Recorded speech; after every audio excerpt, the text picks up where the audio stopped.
Hello everyone, before we start, let me show you a poster that Porsche released following the 1983 24 Hours of Le Mans race. Nobody's perfect, they said, as in the top 10 dominated by Porsches, there was only one Sauber BMW. Back then, Porsche could joke so boldly because a year earlier in 1982, they had released the Porsche 956, a car that was unbeatable for most of the 80s. One of the records held by the 956 stood for 35 years. However, it was also this car that ended the life of a driver who had every chance to seriously rewrite the history of Formula One. You'll learn all about this in today's video.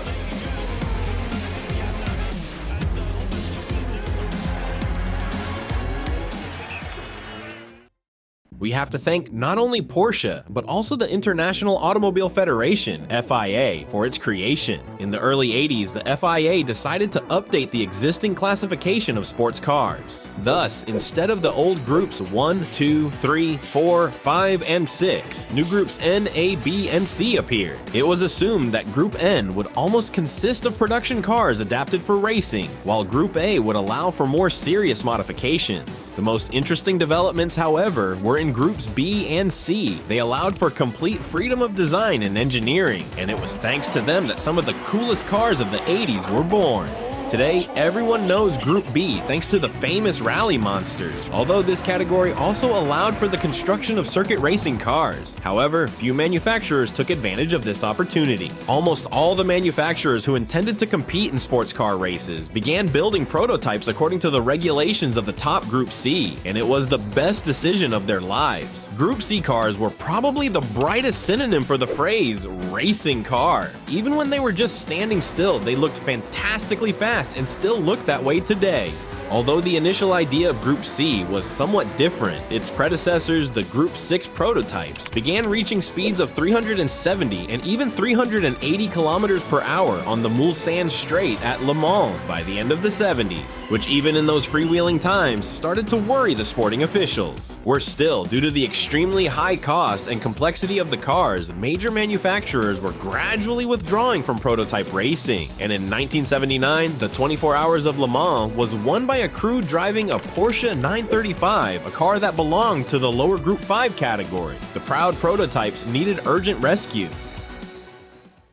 To reduce costs and attract manufacturers, the new regulations gave maximum freedom to engine builders. Group C cars could be equipped with anything at hand, from turbocharged 6 cylinders to mighty naturally aspirated V12 and even exotic rotary engines. However, the Group C regulations included strict fuel consumption limits. The fuel tank capacity could not exceed 100 liters, and refueling during long 1,000 kilometers races was limited to a maximum of 5 times. Sports officials believed that the new rules would equalize and slow down the overly fast race cars. How wrong they were! Although the power of the engines was kept at around 600 horsepower for a long time thanks to these measures, the science of aerodynamics came to the aid of engineers. With the variable height of the car's underbody, which gradually curved upwards, a low-pressure zone was created between the car's body and the road. Group C cars stuck to the asphalt like suction cups, allowing them to take corners as if on rails.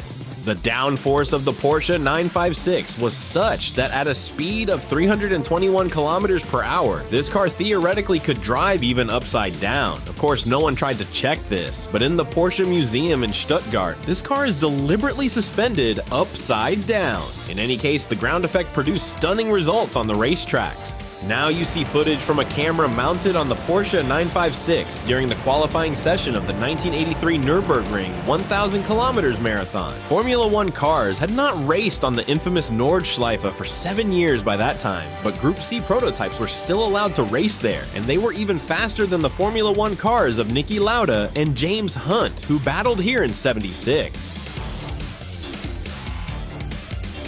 For people who has known the Nürburgring like me for 20 years and used to drive on it, it was probably the nicest racetrack as far as driving was concerned. But of course, it doesn't set up the rule anymore as far as safety is concerned.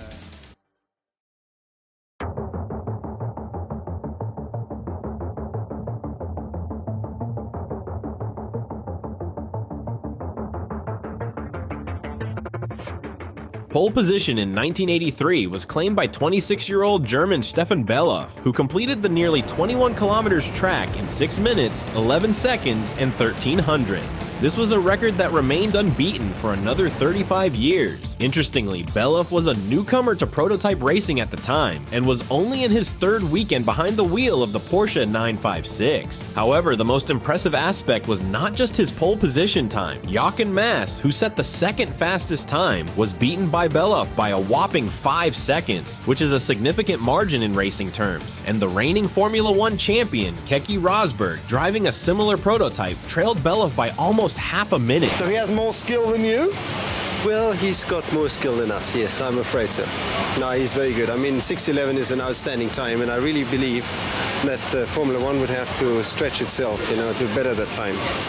Early in the career of any future superstar, there are always moments that show they are not just good, but exceptional drivers. Stefan Bellof was exactly that. However, turning the pole position record into a victory was still a challenge. There shouldn't have been any problems with this. Bellof's teammate was the experienced Englishman Derek Bell, who had won the 24 Hours of Le Mans 3 times. They mainly competed against other teams driving the Porsche 956, as Porsche sold this winning car to private teams as well. Theoretically, the Italian Lancia could have also joined the battle, but the biggest threat came from the 2nd Porsche factory team in Rothmann's colors, consisting of German Jochen Mass and Belgian Jackie Ickx. Ickx was undoubtedly the most decorated among them. He became the Formula 1 runner-up twice and won Le Mans a remarkable 6 times.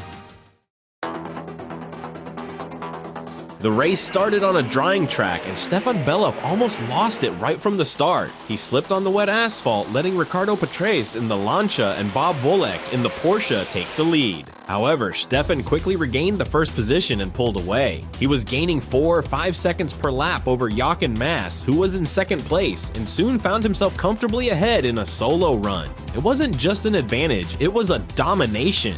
However, this race also showed another side of Stefan Bellof. His natural speed and talent allowed him to surpass the very best, but it seemed like that was not enough for him. Behind the wheel, Bellof challenged not only his rivals, but also, it seemed, the laws of physics and common sense with youthful enthusiasm. While his competitors were not thrilled with Bellof's style, they still conceded to him, although the laws of physics didn't always. Despite the victory being almost assured for the Bellof-Bell team, Stefan continued to attack, and in response to the team's request to conserve fuel and ease off the pace, Bellof responded with setting a new lap record in the race. I never tried to go quicker than Stefan Bellof, because I knew that over an hour my lap times basically would always be the average out the same, if not quicker. He just said he had these incredible moments of going electronically fast. The big drama back was, of course, that he was using more fuel, which you mentioned earlier. And he would come in and hand the car over to him and say, "Oh wow, what a drive," and I go, "Oh, thanks a lot, Stefan." However, Bellof didn't have a chance to hand over the Porsche to his teammate. The car, after an unfortunate jump at the Flansgarten section, lost downforce and flew into the barrier. Fortunately, Bellof himself was unharmed, but this accident once again highlighted the main drawback of cars with pronounced ground effect. Any jumps or road clearance fluctuations could instantly render the car uncontrollable, and given the number of bumps and jumps on the old Nürburgring, such accidents were simply unavoidable there. The victory in the race was celebrated by the team of Jochen Mass and Jackie Ickx. A long distance race, it's always a matter of collaboration between 2 drivers, a team, co-drivers also from other cars. And well, maybe it sounds not modest, but in the past, a long time ago, I was called a ringmeister for somebody like me who has run here for 20 years. It's always a big satisfaction to win here. Bellof, however, was not very upset. He enjoyed racing sports cars, but his main dream was to become a Formula 1 champion, and signing a contract with the Tyrrell team for the 1984 season seemed like the first step towards that dream. During testing, he outpaced the team's lead driver, Martin Brundle, by a second, so Ken Tyrrell simply could not refuse this talented gem. The problem was that in '84, the once formidable Tyrrell had the weakest car. By that time, almost all Formula One teams had switched to powerful turbo engines, while Tyrrell's car was powered by the old, naturally aspirated Cosworth DFE engine from the 60s. The massive lack of speed could only be compensated for in exceptional circumstances, when the capabilities of the technology don't play a major role, and the level of the driver comes to the forefront. And you know what? On June 3rd, 1984, all the necessary circumstances came together, and the already challenging Monaco Grand Prix started in the rain. This race would later become legendary, because it was in this race that the two main stars of the decade clashed for leadership, Alain Prost and Ayrton Senna. Prost was in the lead, Senna was catching up. The rain was so intense that Alain Prost, passing by the pit lane, signaled to the stewards with his hands that it was impossible to race anymore. Few might have noticed that besides Senna's magical driving, there was at least one more person in this race who felt as comfortable as a fish in water in such conditions. That person was Stefan Bellof. On the first lap, he surged from last place to 11th, and by the 26th lap, he climbed to 3rd, overtaking Rene Arnoux' Ferrari. If the stewards hadn't displayed the red flag in that race, Bellof probably could have fought for victory alongside Senna, and in retrospect, this could have been seen as the first act of the great rivalry, let's say, between Prost and Bellof. But alas, amidst the battle for leadership, his third-place finish went almost unnoticed. By the way, a small detail, one of the stewards who made the decision to stop the race was named Jackie Ickx. Besides competing in Formula One, Bellof continued to race for Porsche. There, in '84, everything was going great for him. Stefan Bellof won the championship title in sports car racing, surpassing Jackie Ickx, Bell, and Mass in points. In the following year of '85, the factory drivers of Porsche received an improved version of the car, the Porsche 962. Bellof, however, continued to race with the old 956 as he moved from the factory team to the private team Brunn Motorsport. He did this in order to have the opportunity to skip certain stages and focus more on his career in Formula One, which was not developing as he had hoped at that time. After Bellof's feat in Monaco, the Tyrrell team received the most serious blow in its history. It came from the International Automobile Federation judges, who accused them of using illegal ballast. The nature of the accusations changed several times, and the legal process itself resembled more of a farce. As a result, the team and drivers were stripped of all points earned in '84. However, despite this, Stefan continued to race for them. In 1985, he once again managed to rise above, finishing 4th in the Detroit Grand Prix in a challenging urban race where even Ayrton Senna made a mistake. Of course, such results could not go unnoticed by team bosses. Some journalists claimed that Bellof had an almost ready contract with Ferrari for the next year. The future seemed promising. The popularity of Group C prototype racing continued to grow. Just as many spectators came to watch the fast and beautiful cars as they did Formula One races. One of the races where Stefan Bellof was scheduled to compete was the Spa-Francorchamps 1,000-kilometer marathon in Belgium. The pole position was taken by Lancia's Riccardo Patrese, who retained the lead. In second and third places were the factory Porsche 962 of Derek Bell and Jochen Mass. Only behind them was the Porsche 956 of Thierry Boutsen, Stefan Bellof's new teammate. The Group C cars navigated this old picturesque track only about 10 seconds slower than the turbo monsters of Formula One at that time, and in corners like the famous Eau Rouge or Red Water, they were almost on par with them. Man fährt hier sehr dicht an den Leitplanken entlang, hat dann hier einen leichten Linksknick. Manche bremsen, manche gehen nur vom Gas. Er wird dann sehr schnell im 5. Gang gefahren, man fährt ungefähr diese rechts dann den Berg auf zwischen 230 und 240 Kilometer mit dem Gruppe C. Mit dem Formel 1 ist es etwas schneller, dadurch, dass man auch schneller an die Kurve hinkommt. Die Kurvengeschwindigkeit wird ungefähr dieselbe sein, aber man erreicht die Kurven natürlich wesentlich eher, dadurch, dass die Autos schneller sind. On the 73rd lap of the race, Stefan was supposed to replace Boutsen once again. Boutsen was leading at that moment, but when Bellof took over, their car returned to the track in second place, right behind Jackie Ickx's Porsche. Bellof embarked on a chase. After the leaders' pit stops, the battle between Ickx and Bellof turned into a fight for victory. They fought fiercely. Ickx was not going to lose to Bellof on his home track. Approaching the braking zone before La Source hairpin, the distance between the cars narrowed to the limit. The next turn was supposed to be Eau Rouge.